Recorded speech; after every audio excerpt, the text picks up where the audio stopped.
In the dim hush of an autumn night, a torch flickers against the slick stone walls beneath the castle.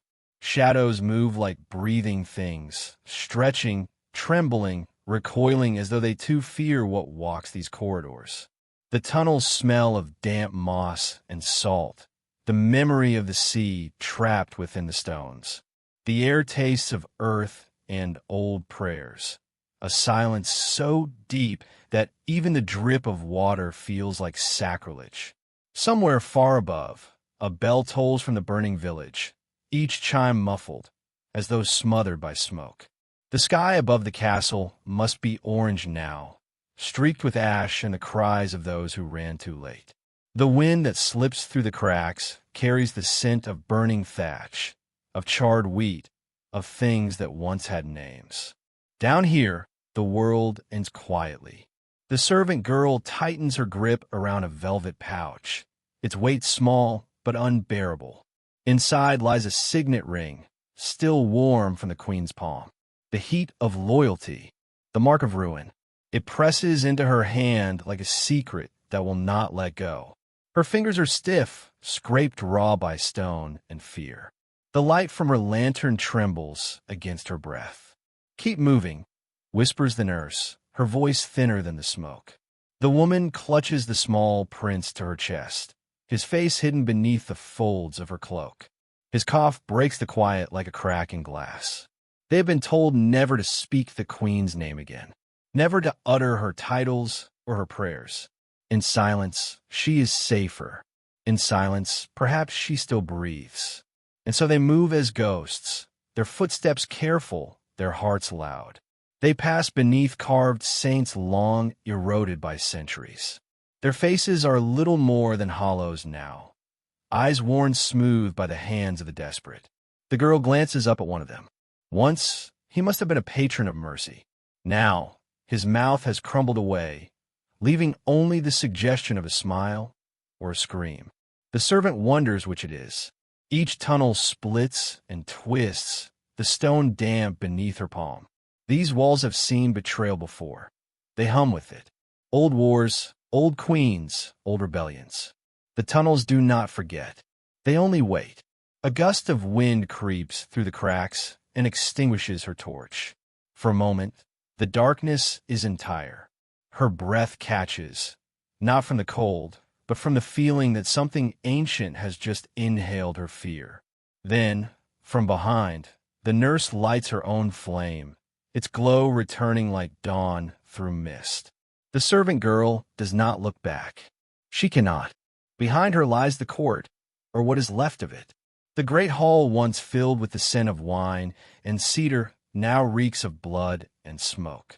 The banners bearing the queen's crest, a golden stag, are burning. Her brothers are burning. Her name is being cursed by the same lips that once kissed her ring. Above the ground, the kingdom ends with fire. Below, it lives only through whispers. They reach a place where the passage divides in two. The girl halts, holding her breath, the light quivering against the walls. Two paths, identical in shadow. To the right, the air is still and dry. To the left, faintly, she smells salt and hears, perhaps, the distant beat of waves. The nurse speaks first. The sea leads to the cliffs. The old chapel lies beyond it. She said we'd find sanctuary there. She said. The girl repeats, the words trembling on her tongue like a fading prayer. The queen's voice echoes in her mind, not as command, but as plea. If the walls fall, take him. Go where the sea remembers my name. The girl nods, turns left. The ground slopes downward. The walls tighten. The flame grows smaller, struggling against the breath of the tunnel. They move slower now, the stones slick beneath their shoes. The prince stirs, murmuring something too soft to catch. Perhaps a name, perhaps only a dream. The nurse hushes him with trembling hands. Behind them, faint and far, comes the sound of pursuit, the ring of metal on stone. Knights in armor, their oaths burned away with the banners. The girl's pulse beats like a drum in her throat. She presses the pouch tighter to her chest. The signet ring feels heavier now, as though it knows what it means to be hunted. They reach a low archway, carved with runes almost swallowed by time. The girl ducks beneath it, the lantern scraping against the ceiling. On the other side, the tunnel opens into a chamber wider than any they've seen before. The air here is cooler, touched with mist. Water drips from somewhere unseen, echoing like a clock marking the end of courage. In the center lies a pool, dark, still perfect. The girl kneels, touching the surface. It ripples faintly, reflecting her face as a stranger's. Beside her, the nurse murmurs a prayer for safe passage. The words old, older than the crown itself. Sancta terra custodet eos. Holy earth, guard them. The servant looks again at her reflection, and for a heartbeat, she sees another face behind her, pale, regal, crowned in smoke. The queen. Then the water stirs, and the vision is gone. They move on. As they near the next bend, the air shifts, sharper now, carrying the unmistakable tang of the sea. The tunnel floor turns to sand. Somewhere ahead, the girl can hear waves striking rock. Salvation is close, where the end is. Then a sound, a voice slow, echoing through the dark. Stop. The girl freezes. Her lantern trembles. The nurse grips the prince tighter. Out of the shadow steps a man, a soldier once loyal to the queen, his armor stripped of sigil, his face half hidden beneath a hood. The glint of a blade catches the firelight. Who carries the child? His voice is weary, frayed by smoke. The nurse steps forward, her chin raised. He carries the blood of the crown. Then you should have hidden him better, the man says, though his tone is not cruel, only broken. His eyes move to the girl, to the pouch clutched in her hand. And that, it belongs to her, the girl says. He studies her for a long time, and then, slowly, lowers his weapon. The queen is dead, he whispers. They've hanged her banner in the square. The nurse's breath falters. The prince stirs, whimpering. But the servant girl does not cry. She cannot. The queen had told her this might happen, had smiled through her tears and said, if they kill me, carry my fire to the sea. She takes a step forward. Then she lives here, she says, touching her chest, and she will not be forgotten. The man looks at her, at the small child, at the endless dark behind them, and something shifts in him. He nods once, a soldier's bow, and gestures toward the narrow passage behind him. The cliffs are close. The tide is low. Follow the light until it fades. When it's gone, keep walking. Will you come with us? The nurse asks. He shakes his head. No, my place is to close the doors behind you. He vanishes back into shadow. They move as he said, through the narrowing passage, the sound of the waves swelling until it fills everything. The air is cold now, salt-laced alive. Then, at last, the tunnel ends in a break of light, faint and silver, spilling from a jagged mouth in the rock. The sea waits beyond, restless and eternal. The girl steps out first. The night air cuts her cheeks. The sky is low and gray, the moon veiled in cloud. The cliffs drop steeply into the black waves, their foam luminous in the darkness. The tide gnaws at the rocks below, like a creature hungry for secrets. They follow a narrow path along the cliffside, the wind pulling at their cloaks. Below them, the surf roars like the echo of all that has been lost. The nurse murmurs prayers beneath her breath. The prince clings to her shoulder, eyes wide, reflecting fire that no longer burns. At last, they reach the old chapel. Half ruined, half swallowed by ivy, it stands like a wound carved into the hillside. The bell tower leans, its rope long rotted away. Yet inside, beneath the cracked arches, candles still burn, small, defiant flames trembling against the wind. Someone has been here. Someone still believes. The servant kneels before the altar. It is simple stone, cold beneath her palms. She places the velvet pouch upon it. The ring gleams faintly, gold against gray. For a moment, no one speaks. Only the sea, whispering through the broken windows. Then the nurse says softly, "It's done." The girl shakes her head. "Not yet." She takes the ring and presses it to the child's small hand. His fingers curl around it instinctively. The gold catches the candlelight. A son reborn in miniature. "She wanted him to remember," the girl whispers, "even if the world forgets." The wind moves through the chapel, stirring the candles. Shadows ripple across the walls like ghosts of the past.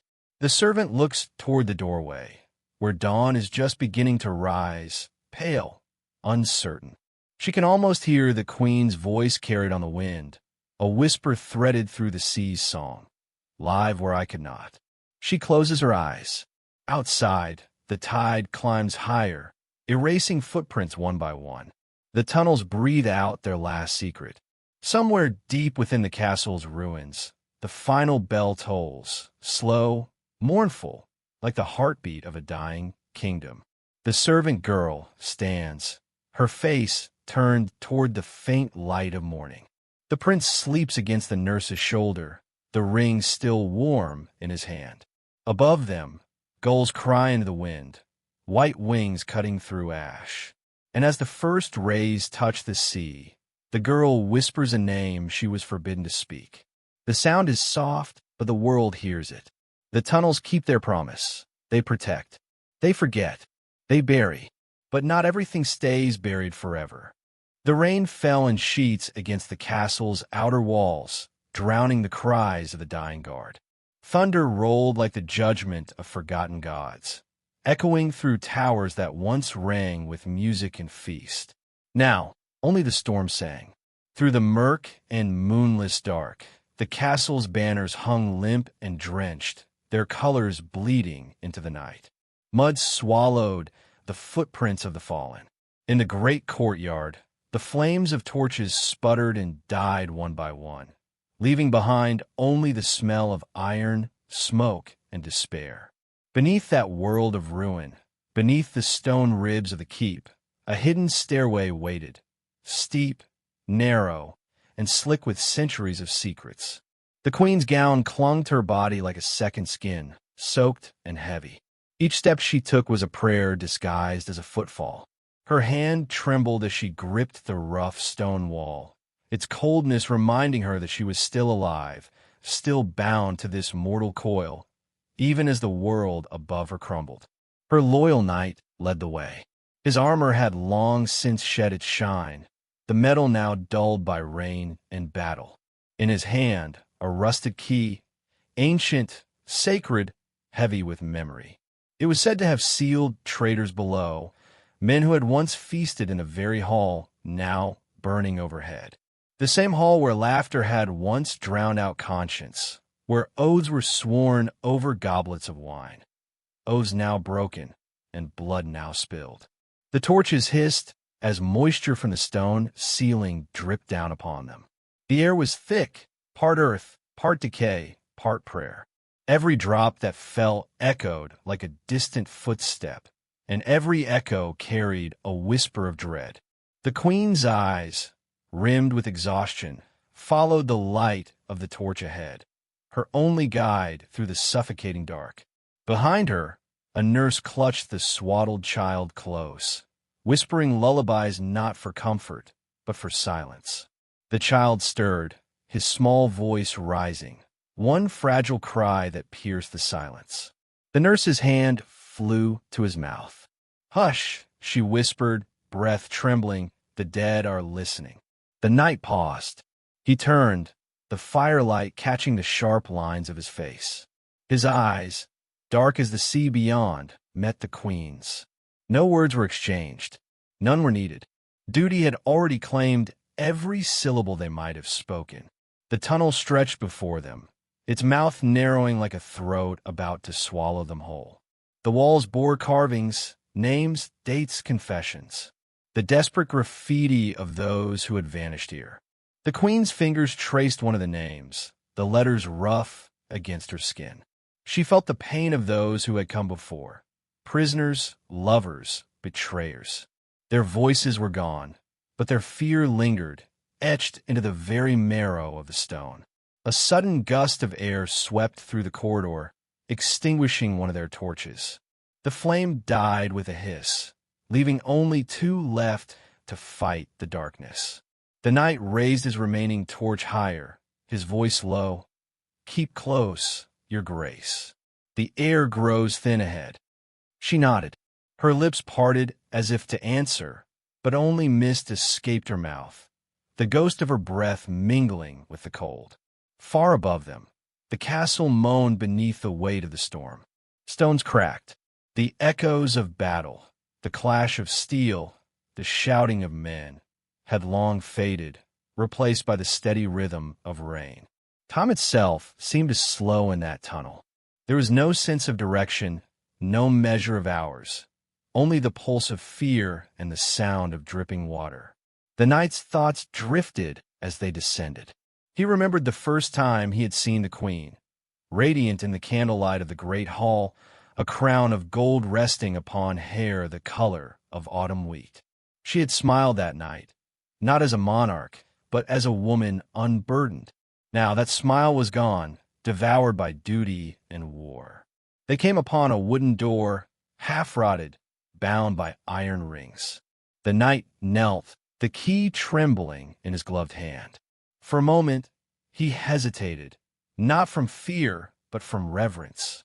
"This key," he murmured, "has never been turned without consequence."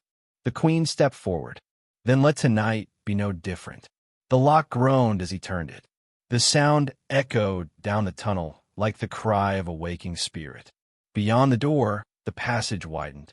The air changed, saltier, colder. The promise of the sea lingered somewhere ahead, faint but undeniable.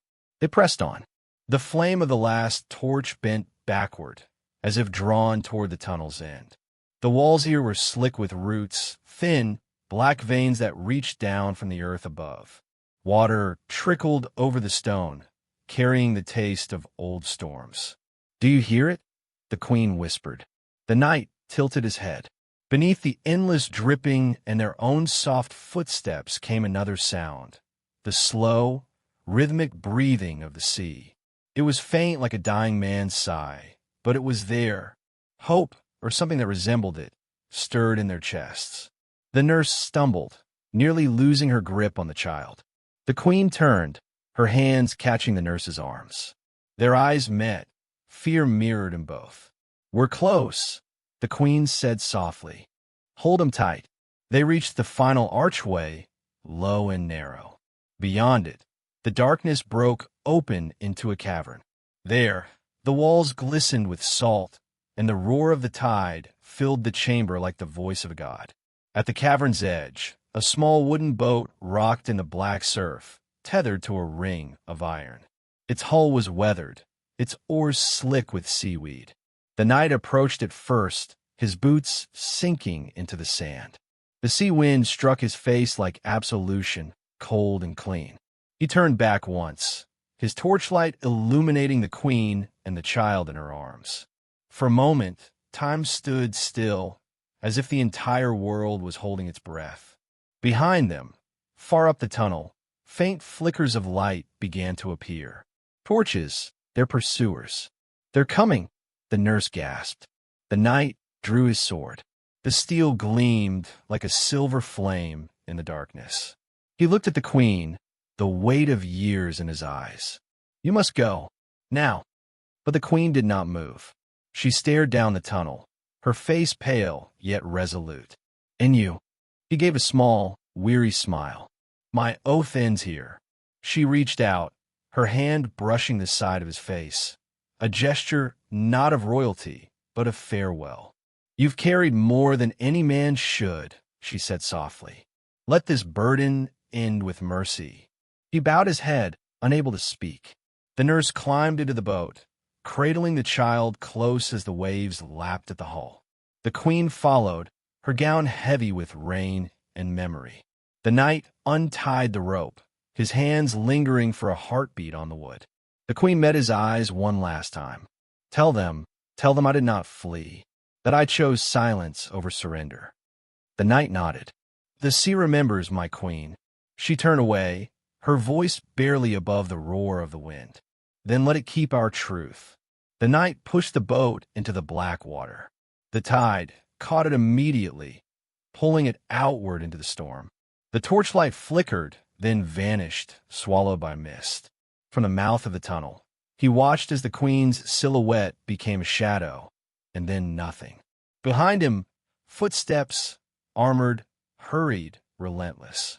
The sound of steel striking stone. He turned back to face the dark. The first of the pursuers appeared, their torches blazing with anger. The knight raised his sword, rain running down his face like tears.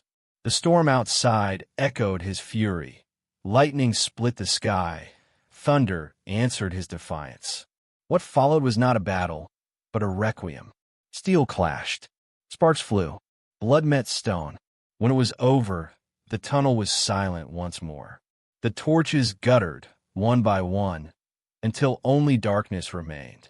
Far beyond the mouth of that secret passage, the small boat rocked upon the heaving sea.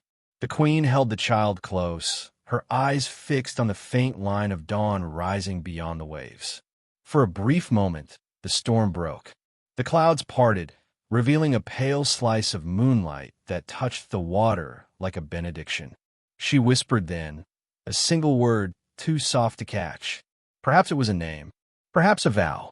The sea answered in silence, carrying her farther into its endless embrace. Behind her, the tunnel yawned open once more, swallowing its final secret. And above, the castle that had once ruled the valley burned against the night, its stones collapsing, its banners torn, its history reduced to embers and ash. But in that small boat, adrift upon the black tide, a fragile line of legacy endured. A heartbeat, a cry, a promise that the world would one day remember what the sea had kept. The rain eased, turning from fury to mist. The first light of dawn trembled on the horizon, shy and uncertain. And for the first time in countless nights, the wind carried not the scent of death, but of salt and freedom. The monastery bell had rung thrice before dawn. Its echo rolled across the wet stones, through the orchard where frost clung to the branches, into the hearts of the waking brothers. Each toll was a warning, a remembrance, a prayer. By the third, the world itself seemed to hold its breath. In the cloister, their feet whispered over flagstones cold as bone. No one spoke. The vow of silence was not merely discipline. It was survival. Words have become dangerous things in this kingdom, sharper than any blade. Beneath their chapel, behind the ancient reliquary where the saints were said to sleep, the monks hid their most perilous secret, a queen in exile and the royal child she clutched to her breast. The tunnels below were older than the cross that crowned the chapel. They had been carved when the land was still wild, when kings wore antlers and priests bled the earth for prophecy. In those corridors, faith was not yet written, it was felt. The stones remembered every generation that passed, every whisper of fear, every heartbeat of rebellion. Brother Ambrose led the way. His torch sputtered, spilling amber light across the wet walls. Beeswax smoke and the scent of damp hay mingled in the air. His hand shook, though he tried to hide it. He had once been a scholar of law, a man who believed the world was ruled by reason and order. But tonight, under the weight of the queen's gaze, reason seemed like a candle in a storm. She followed him silently, her wool cloak turned inside out, its royal weave disguised by rough peasant stitching. In her arms, the boy stirred, murmuring a dream against her chest. The queen's crown, symbol of a fallen realm, lay buried in a sack of grain. It was safer among the relics of harvest than upon her head. Ambrose dared to glance back. Her eyes caught the torchlight. Even in ruin, they bore the calm of command, the terrible serenity of one who has lost everything and still stands. He wondered if the angels feared her the way men once did. At the tunnel's end, an iron gate groaned open. The sound echoed through the stone like a dying animal. Beyond it, the smell of river water drifted, silt and moss, and that faint metallic tang of cold iron. A hidden passage, built long ago when the abbots still feared the pagan lords above them. It had been meant as an escape for faith itself, should the church ever be hunted. Tonight, it served another god entirely, survival. The queen paused at the threshold. Her breath came in small white clouds. She looked back to where the dim light of the chapel flickered far behind them, like the last heartbeat of a dying saint. "Brother," she whispered, her voice barely more than air, "will they follow us?" Ambrose hesitated. Truth was a dangerous mercy. "They will search," he said, "but the river hides more than it reveals." She nodded. Then, quieter, "Pray they never find the child." They moved on. The water glistened in the torchlight, restless and black. Somewhere above, dawn crept through the forest, staining the fog with bruised gold. The queen's boots slipped on the slick stones, and Ambrose caught her by the arm. For a heartbeat, their eyes met. A monk sworn to silence, a mother born to rule. Between them hung all that was left of a kingdom. Behind them, the other brothers watched. Their faces were pale beneath their hoods, their faith trembling like the flame of a candle too near the wind. They knew what harboring her meant: treason, torture, the burning stake. Yet none turned away. Some causes were worth eternal silence. They passed the tombs of long-dead abbots, their effigies worn smooth by centuries of dust. One tomb was cracked, its lid ajar, as if the old monk inside had risen to witness this night. The queen stopped to rest a moment beside it. Her hand brushed the stone, and she whispered, not for herself, but for the land she had left to rot. "Forgive us," she murmured, "for what we became." The words barely touched the air before being swallowed by the stone. Ambrose lowered his eyes. He wondered if the saints heard prayers like that, or if even heaven had turned away from this war. At last, they reached the river gate. It opened onto the bank like a mouth of rusted teeth. The torchlight trembled, painting the water in molten gold. The queen stepped into the mist, her cloak gathering dew, her child pressing closer for warmth. Ambrose handed her the torch. "The path bends east," he said. "Follow it until the reeds turn silver. There will be a ferryman." She nodded, but did not take the light. "You keep it," she said. "There must still be light behind me." And with that, she turned away. The river's breath rose around her like incense, erasing her form until only the faint shape of the child remained, cradled against her heart.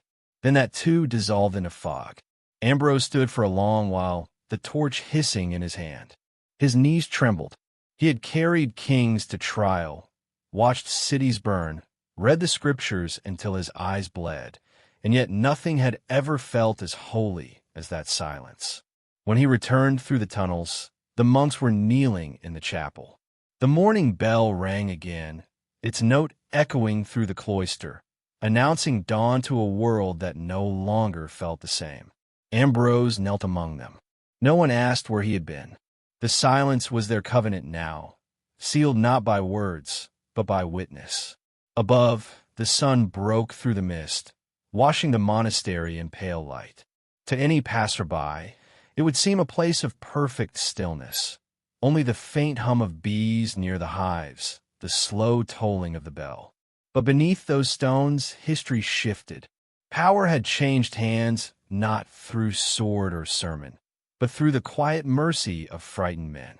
That day, a new rumor began to drift across the countryside, of a ghostly woman seen near the riverbanks, carrying a child wrapped in crimson cloth. Some said she was a spirit of the drowned.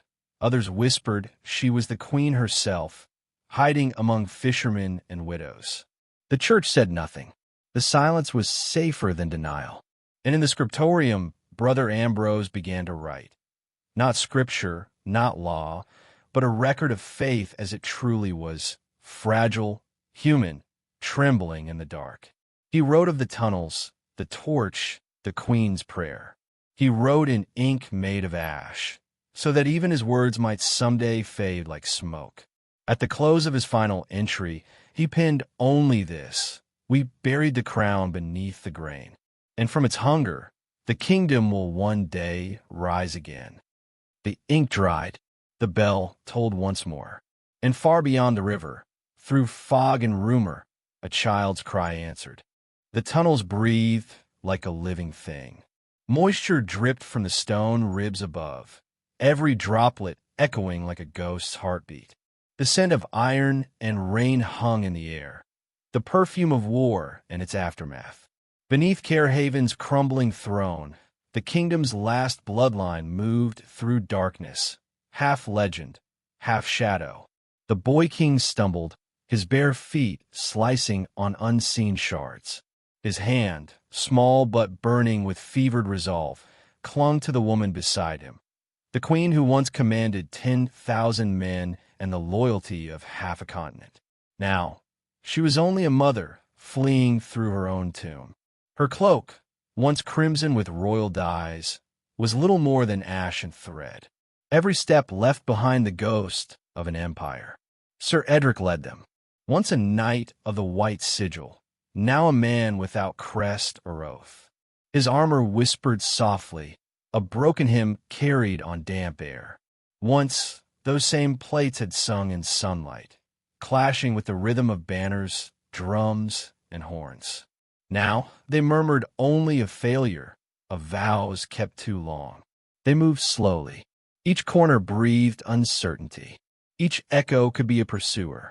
Above them, the world convulsed. The great hall of Carehaven burned, its stained glass shattered into embers of color. The rebels, faces streaked with soot and prophecy, tore down the emblems of the crown. They overturned altars, melted chalices, and demanded the surrender of names. Bloodlines, they called them, not families but curses to be erased. Down here, in the underbelly of centuries, the queen whispered prayers to gods no longer named. Her voice trembled, not with fear, but with memory. "When I was a girl," she said, half to herself, "these tunnels were forbidden. My tutor told me they led to the bones of Rome." Edric's reply was barely a breath. "Then let Rome protect us once more." The deeper they went, the older the walls became, carved not by masons but by pilgrims, warriors, believers. Faith upon faith, chiseled into eternity. Spirals twined with crosses, pagan stars knotted with Latin script. Generations had buried their gods here, layer by layer, and the stone had kept their secrets. The boy trailed his fingers along one such symbol, a spiral etched into the rock. "What does it mean?" he asked. His mother knelt beside him, brushing mud from his cheek. "It means the world turns," she said softly, "even when kings fall." Then a sound, sharp, metallic. They froze. Hooves? Doors breaking? Or perhaps just the tunnel shifting under centuries of weight. The queen drew the boy close, her breath quick and shallow. The silence that followed was cruel. It magnified their hearts pounding into thunder. Then came Edric's whisper, "Move." They slipped deeper, guided now only by the faint shimmer of moss on wet walls. Every turn felt like the last, every step like the end of a prayer. At last, they reached the final gate, a slab of iron rusted into the rock, older than their names. Edric knelt and pressed his dagger into the lock. It groaned, a sound too loud, too alive. "Faster," she urged. He forced the blade deeper. The hinges screamed, and moonlight poured through a fissure, painting their faces silver. For a heartbeat, it felt like grace, the kind of light that baptizes the lost. And then, freedom. They stepped into the forest beyond, the air cool and wild. The night wrapped around them like a cloak. Rain whispered on leaves, 1,000 tiny benedictions. Behind them, the tunnels sighed, exhaling their secrets into the soil. The queen turned once. Above the ridge, the castle burned, its towers dissolving into smoke, its banners consumed by the same fire that once crowned her halls. For a moment, she thought she saw faces in the flames, her court, her ancestors, her husband, watching, wordless, from the ruin. Edric's voice pulled her back. "We must keep moving. Dawn will bring hunters." They began to walk. The boy stumbled again, and she lifted him, holding his small weight close. His warmth against her chest felt both fragile and infinite. "I will remember," he murmured sleepily. She smiled, though tears streaked her ash-covered face. "Remember what? That we were never here." The words cut through her like a blade. She had taught him to hide, even his own story, to bury truth beneath silence. The crown had become a secret, its metal melted into a ring hidden on her finger, its glory reduced to a shimmer of silver beneath the rain. Through the forest, they moved, a trio of fading legends. Around them, the world breathed differently now, the rebels' songs echoing faintly from distant hills, the wind carrying the smell of wet earth and smoke. The Age of Thrones was ending, and the earth seemed to know it. They crossed a stream where moonlight danced like broken glass. The boy reached down, letting water trickle through his fingers. It was cold, pure, older than war. "It feels like the river remembers," he said. "It remembers everything," the queen whispered, "even what we try to forget." Behind them, the flames dimmed into embers. Carehaven was dying, not loudly, but slowly, like a candle drowning in wax. The kingdom above would soon speak new names, carve new emblems, write new histories. But here, beneath the canopy, among the dripping trees and whispering winds, the old world still breathed, faintly, defiantly. As they walked, the queen's thoughts drifted, to the day her husband fell, to the oath she swore before gods and men, to the promise of peace that had turned to ash. She wondered if history would remember them as tyrants or martyrs, or if it would remember them at all. Edric paused suddenly. His hand rose, a silent command. Through the rain, a flicker of movement. Riders, perhaps silhouettes gliding along the ridge. He turned, eyes dark. "We're not alone." The queen gripped the boy tighter. "Then we keep to the river. They won't follow the current." He nodded, and together they waded into the water, the cold biting at their ankles, then their knees. The river swallowed their tracks. The rain blurred their reflection into nothing. The boy looked up at her. "Will the kingdom find us?" Her gaze drifted toward the horizon, where lightning flashed, brief, distant, beautiful. "No," she said quietly. "The kingdom will forget us, and that is how we survive." The forest seemed to listen, the trees bending slightly, as if in mourning or mercy. Somewhere in the distance, an owl called, a sound of warning, or perhaps remembrance. When they reached the far bank, the queen turned once more to look back, toward the ruins now hidden by mist. For a moment, she thought she could hear the faint toll of a bell, the final breath of Carehaven echoing through stone and time. Then the sound was gone. The rain thickened. The wind carried the scent of ashes farther into the dark. The boy king slept in her arms, the last ember of a broken dynasty. She pressed her lips to his forehead and whispered, not a prayer, not a farewell, but a promise. When the world forgets our names, it will still remember the night we chose to live. And with that, they vanished into the storm. The forest closed around them. The kingdom above began to dream of peace. But deep beneath the earth, the tunnels still breathed, guarding a memory, waiting for the day when the stones of Carehaven would remember their kings once more. The sound of wind howling through broken battlements. The faint echo of a church bell buried beneath snow. The winter siege had lasted 40 days. 40 nights of iron rain and the slow gnawing of hunger. The castle, once a monument of defiance, had become a tomb of whispers. Fires had burned low, their embers turning pale as breath. Even the ravens had stopped coming, as if the dead had nothing left worth taking. Inside the walls, silence had teeth. It bit through sleep, through prayer, through the trembling murmur of hope. Bread had turned to ash, and faith to rumor. Men no longer looked to the towers for salvation, only to the kitchens, where pots simmered with things no one dared name. Alice worked there, hands cracked from lye and cold water. She was small, nearly invisible, moving between shadows and steam. But shadows listened, and that night they spoke. In the narrow heat of the scullery, she heard it first, the low, urgent tone of a captain's voice. Then another, softer, trembling but firm.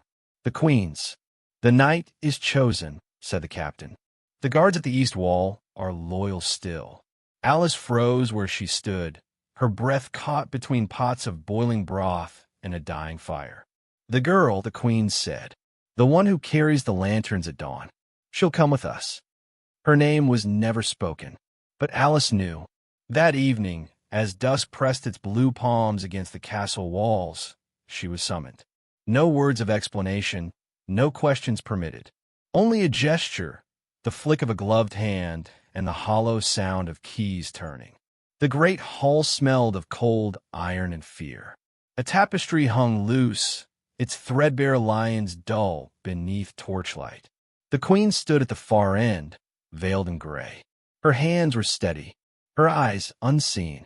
"You will light the way," she said, her voice echoing through the hush. "And speak of it to no one." Alice nodded, clutching the small brass lantern given to her. It was warm from another's touch, its flame a trembling star in the dark. The descent began. They moved beneath the keep, into a throat of stone that swallowed sound and light alike. The tunnels had been carved centuries before, older than the crown itself, older even than the prayers whispered within these walls. Dripping water echoed like distant footsteps. The smell of rot mingled with lavender oil, remnants of the Queen's chambers, now fading into ruin. Alice's bare feet made no sound on the slick stone. Only the lantern's flame moved, painting ghosts upon the ceiling. Once she stumbled. The captain caught her arm, his grip hard but wordless. From behind his visor, his breath came fast, not from exertion, but from fear. For above them, the world was dying. Through the cracks in the tunnel roof, they heard it, the deep groan of the walls under siege, the scream of timbers splitting, the long cry of a war horn, mournful and raw. The Queen stopped, her head lifting slightly toward the sound. "So who begins?" she whispered. No one answered. The passage twisted downward, air growing colder, heavier. Alice felt her heart beat against her ribs like a trapped bird. Every drip, every echo, every whisper of her own breath felt too loud, too alive. And then the tunnel opened. A faint wind stirred from ahead, carrying the scent of the river. The walls widened into a vault where black water moved like slow glass. The moon, fractured by mist, shivered on its surface. Waiting there was a small barge, silent as the grave. Two men held its ropes, faces hidden, their eyes glinting like wet stone. The Queen stepped forward. She turned once toward Alice. The veil fluttered, revealing the faint curve of a mouth that had once commanded armies and prayers alike. "If I do not return," she said softly, "tell them I did not flee." Alice wanted to answer, to ask why, or where, or what she should believe. But no words came, only the lantern's flame, shaking with her breath. The Queen touched her shoulder, a touch lighter than frost. "You've seen what others never will," she murmured. "Remember it only as a dream." And then she was gone. The barge drifted into the mist, its oars slicing through silence. The lantern's reflection trembled once upon the water, then vanished. Alice stood there, the tunnel breathing around her like a living thing. The captain lingered a moment, his gaze fixed on the fading light, then turned back. "She's gone beyond the walls," he said, his voice hollow. "By dawn, they'll have breached the gates." He pressed something into Alice's hand, a ring, simple and cold. "If they ask," he said, "you saw nothing." Then he, too, was gone, his armor fading into darkness. Alice remained alone, the flame now hers to carry. She began the long walk back through the tunnels. The air was thicker now, the stones dripping like open wounds. Her mind wandered, to the kitchens, to the starving faces, to the sound of the queen's voice echoing in the dark. Above, the horn still cried. When she emerged through the cellars, dawn was breaking. Not golden gray, the color of surrender. The courtyard was littered with ash and banners, torn from their poles. A strange quiet had fallen, the kind that follows the final note of a song. The gates had fallen. Men knelt in the snow, weapons cast aside. Among them, she saw faces she knew. The captain's helm, dented and still. The courtiers' cloaks, muddied beyond recognition. The queen's chambers had been ransacked, the scent of lavender oil lingering like a ghost that refused to leave. Alice moved through it all unseen. The lantern still lit, though the sun had risen. In her mind, the queen's words repeated, not as command, but as prophecy. Remember it only as a dream. Years would pass. Empires would rise and crumble. Songs would be written, some calling it escape, others treason. The truth, as always, would sink with the river's mist. But Alice remembered, not the war, not the hunger, not even the queen's face, only the sound of her voice in the dark, and the touch of frost as she stepped into the unknown. In her later years, when travelers came through the ruins and spoke of ghosts seen along the riverbanks, Alice would say nothing. She would sit by her small hearth, the old lantern beside her, its glass cracked, its flame faint but unbroken. Sometimes, in the quiet between storms, she thought she heard it again. The slow creak of oars, the whisper of silk against wood, the murmur of a queen who never fled.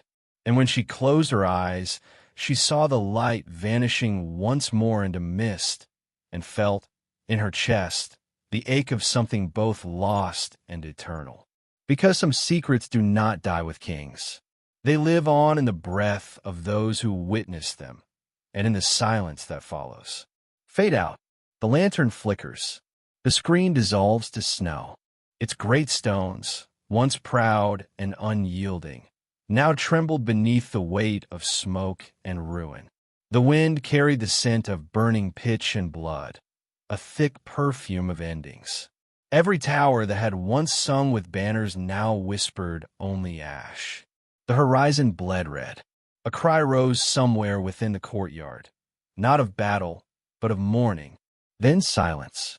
Only the crackle of fire remained. Beneath that smothered sky, in the lowest chamber of the chapel, a single candle still burned. Its flame flickered like a heartbeat, trembling in rhythm with the hands of the old priest who stood before the altar. He had lived long enough to see the kingdom's first stones laid, and now to watch them fall. He whispered a final prayer, not for salvation, but for remembrance. Then he turned to the small, carved door behind the altar and fumbled for the iron key that hung around his neck. Go, he said. His voice was not command, but confession. The princess stood at the threshold, her breath pale against the damp air. She was draped in a cloak far too heavy for her slender frame, the velvet darkened by soot and fear. Her eyes lingered on the altar, that simple slab of stone where she had knelt each morning since childhood. Once it had been the heart of her faith, now it felt like a tomb. I cannot leave them, she whispered. The priest shook his head. You must. The living are no longer yours to save. His words fell like a verdict, and somewhere above, a section of the keep groaned and collapsed, sending dust raining through the cracks in the ceiling. The princess turned once more, a final, fragile glance at the world she would never see again, and stepped into the darkness. The tunnel yawned before her, carved from limestone and silence. The air was cold enough to sting, and each breath came out as a ghost of mist. The captain of the guard followed close behind, a torch in his hand, its flame trembling like a wounded star. They walked without speaking, their footsteps echoing softly along the ancient stone. It felt less like a passage of escape and more like a descent, a journey into the underworld of memory. "Did you know of this place?" she asked finally. The captain nodded. "My father helped dig it. Long ago. It was meant for retreat if the city ever fell." She stopped. "And did he ever imagine it would?" He looked down, the torchlight glinting off the tears that rimmed his eyes. "No, my lady, none of us did." They moved on. The walls here were carved with strange figures. Angels, perhaps, or demons, their wings eroded into shapes that blurred holiness with horror.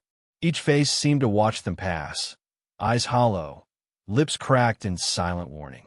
At times, the tunnel split, 2 or 3 ways, but the captain always seemed to know which path to choose. Perhaps it was instinct. Perhaps fate had already chosen for them. The princess brushed her hand along the carvings as they went, feeling the grooves where centuries of fingers had worn the stone smooth. It was said that those who fled here left pieces of their souls behind, so that the kingdom, though dead, might still remember their fear. "Do you believe they'll survive?" she asked softly. "Who, my lady?" "The people."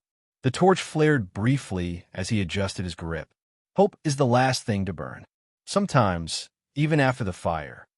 His words lingered in the air, fragile, trembling. Then the sound of water began to echo faintly ahead. The tunnel widened, and the air grew colder still. When they reached the end, the sea was there, vast and black, stretching into nothingness. Its waves lapped softly against the rocks, whispering secrets too ancient to understand. A single skiff waited among the reeds, its ropes stiff with frost, though it creaked as if it too mourned the weight it must bear. The captain steadied the boat as the princess stepped in. The torchlight danced across her face, catching the glint of tears she refused to shed. For a brief moment, the flame illuminated the shoreline behind them, the last trace of the kingdom that had once been her home. And then the wind shifted, snuffing the torch to darkness. Only the sound of oars breaking the water remained.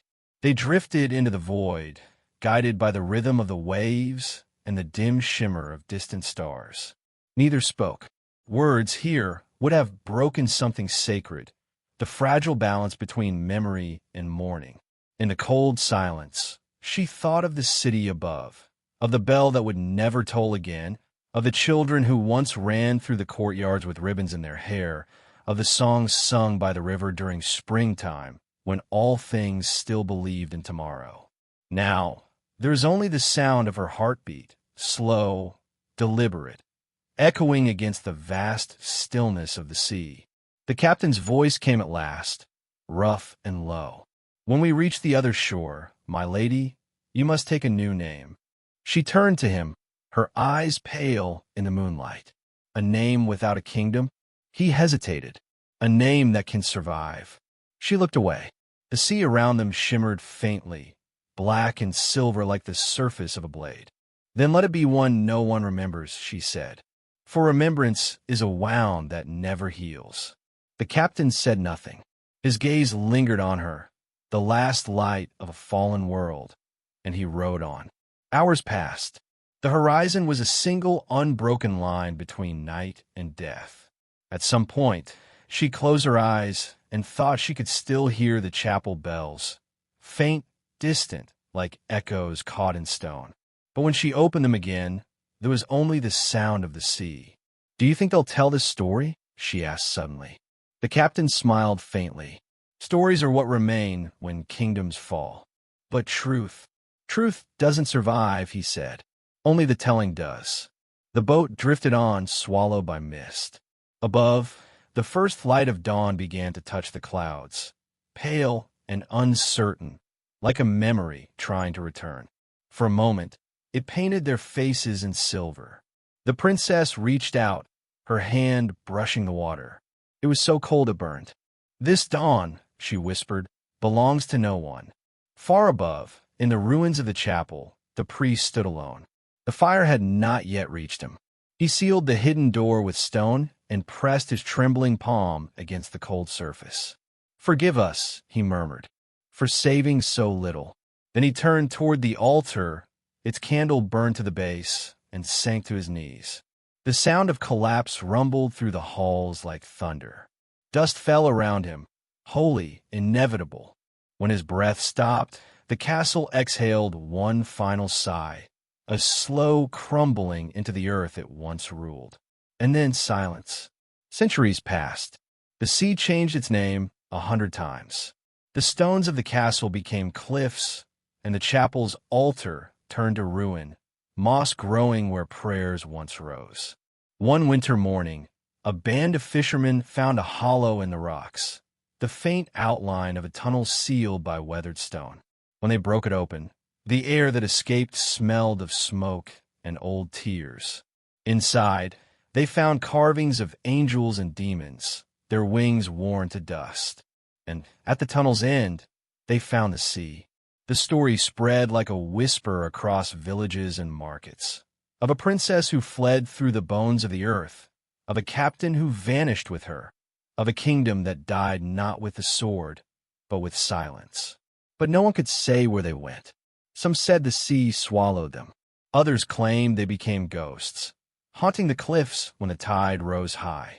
And a few, the oldest and wisest, said that they had crossed to another shore, one where time itself bends and kings do not fall. On nights when the wind carried the scent of salt and smoke, the fishermen still looked out toward the dark horizon. Sometimes they swore they could see a small light flicker there, faint like a dying torch. And in that light, for just a moment, they imagined the shape of a boat drifting across eternity, two souls bound by a promise the world had long forgotten. The sea would keep their secret. The earth would remember their passage. And history, ever merciless, ever blind, would turn their sorrow into myth. The war had stripped the land bare. What once was green now lay blackened, like parchment scorched by an unseen hand. The towers that had pierced the sky stood hollow, filled only with the whispers of ghosts and the smell of iron. Even the rivers seemed to bleed, carrying with them ash, memory, and silence. Yet beneath it all, there remained one thing untouched. A labyrinth of stone veins winding beneath chapels, beneath wells, beneath the weight of history itself. The tunnels, forgotten by kings, remembered only by those who had once fled in the night. Down there, in the belly of the earth, a queen moved through the dark. Her torch trembled, the flame bending with every exhale. The sound of her heartbeat guided her more than sight. Around her, shadows shifted like living things, not menacing but watchful, as if the earth itself was holding its breath for her. Her escort was small, 2 knights, a healer, and a child. The boy clung to her cloak, his lips bitten pale to silence the cry he longed to release. One knight walked ahead, sword drawn though it was useless in such close stone. The other followed, glancing back every few steps as though expecting the dark to speak back. The healer, her hands blood-stained, her eyes hollow, murmured Latin prayers that shook like dying leaves. Sancta Maria Mater Dei. Her voice wavered between faith and fear. The queen said nothing. Her mind was a storm of images. Her husband's final stand at the gates, the scream of the war horn, the rush of soldiers pouring like floodwater through shattered walls. And now, the silence that followed. Silence, except for her own breath. In her right hand, she clutched a locket, a small thing of silver and sorrow. Inside, a strand of her husband's hair. She had promised him she would never flee. And yet here she was, a shadow among shadows, walking away from everything that had once been called home. The tunnel walls wept with condensation. Droplets caught the light of their torches, glimmering like veins of molten gold running through stone. Every step echoed the same rhythm, alive, alive, alive. And yet each echo carried something else, a reminder that they were not alone. From far behind came a sound, a low rumble, perhaps thunder, or perhaps the echo of pursuit. The queen stopped. Her torch flickered against the damp air. One of the knights turned back, his voice a whisper drawn tight with fear. "Knight, We must move, my lady. If they find the chapel above, she nodded once. No words, just movement. Forward again, deeper. The air grew colder. The scent changed, less earth, more memory. As if this passage had not felt the breath of men for centuries.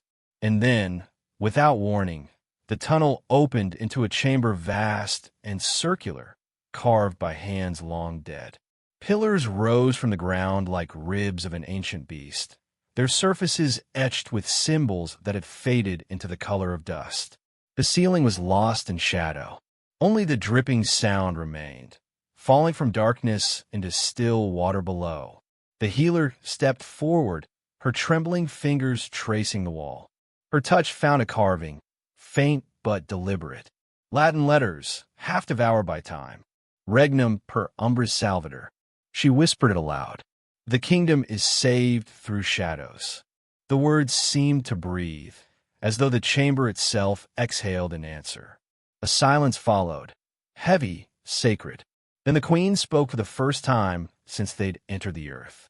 Queen, saved or swallowed? Her voice was soft, cracked, but the question hung in the air like a blade. The boy stirred beside her, clutching at her cloak. The healer bowed her head, afraid to answer. The queen closed her eyes, hearing in the distance, or perhaps within herself, the tolling of bells. The sound of a city falling. The sound of a crown breaking. Beat of silence. They pressed onward. A cold breeze began to brush their faces, the first taste of freedom. The knights exchanged glances. One smiled faintly, as though daring to believe in dawn again. The queen lifted her torch higher. The flame caught a carving overhead. Angels with wings folded, their faces eroded into nothingness. Time had stripped even heaven bare. As they moved through the final corridor, the sound of thunder grew louder. But this time it was not pursuit. It was the sea. The chamber opened to the cliffs beyond, where the tunnel spat them out into the mouth of dawn. The wind hit them first, cold, sharp, alive. Salt filled their lungs. For a moment, they simply stood there, 5 souls reborn into the broken light. Below, the sea churned like molten glass. Above, the horizon bled, red and gold spilling over the water, as though the world itself was caught between ending and beginning. The queen turned back. Behind her, the ivy-covered cliff face began to swallow the hidden door, stone closing over stone until the passage vanished as if it had never been. The earth reclaiming its secret. Her torch sputtered and died. The wind took the last of its smoke, carrying it east, toward the ruins she had left behind. For a long moment, she said nothing. Then, quietly, as if speaking to the ghosts themselves, "Queen, they will tell stories of this night." The healer looked up, her face streaked with tears and soot. "Will they speak truth, my lady?" The queen's gaze lingered on the horizon, on that bleeding line between sea and sky. "No," she whispered, "but they will remember." Soft music rises, low strings, distant choir. The knights began to lead the way down the narrow path that wound along the cliffs. Each step loosened the weight of the earth from their shoulders. Yet for the queen, each step felt heavier, as though the memory of those tunnels would never let her go. She thought of the inscription, Regnum per umbris salvator, a kingdom saved through shadows. Perhaps it was true, but what of the light? What the cost? She remembered her husband's final words, spoken as the fires devoured the gates. If the throne must fall, let the name endure. Now, in the thin light of dawn, she understood what he meant. The crown was not the throne. It was the memory, the myth, the legend that would survive long after the blood had dried. Somewhere in the distance, bells began to toll. They were faint, carried by wind, but unmistakable church bells. A sound that once meant worship, now announcing the fall of a dynasty. The queen did not turn toward the sound. She faced the sea, eyes burning not with tears, but with a strange calm. Behind her, smoke rose in faint curls from the horizon. Before her, only endless waves. The boy tugged at her hand. "My lady, where do we go now?" She looked down, the faintest smile ghosting her lips. Where the shadows cannot follow. The healer crossed herself. The knights lowered their heads, and together they began their descent. 5 figures walking into legend. Wind intensifies. The sound of waves, the faint cry of gulls. As they disappeared into the light, the camera would linger on the sealed stone door, now covered in ivy, on the faint carving half buried in moss, on the words that still glowed faintly in the dying torchlight left behind. Regnum per umbris salvator. The kingdom is saved through shadows. Pause. The music swells, then fades to a single note.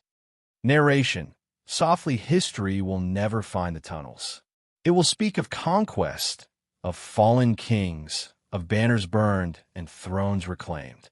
But it will not tell of the queen who walked through darkness with only her heartbeat for light. It will not tell of the child who carried silence like armor. It will not tell of the healer's trembling prayer, the last sound before dawn. Those stories live only in the breath of the earth, beneath chapels and wells, where gold veins glimmer and water remembers. And perhaps, one day, when the world above forgets what it means to kneel, the shadows will whisper her name again.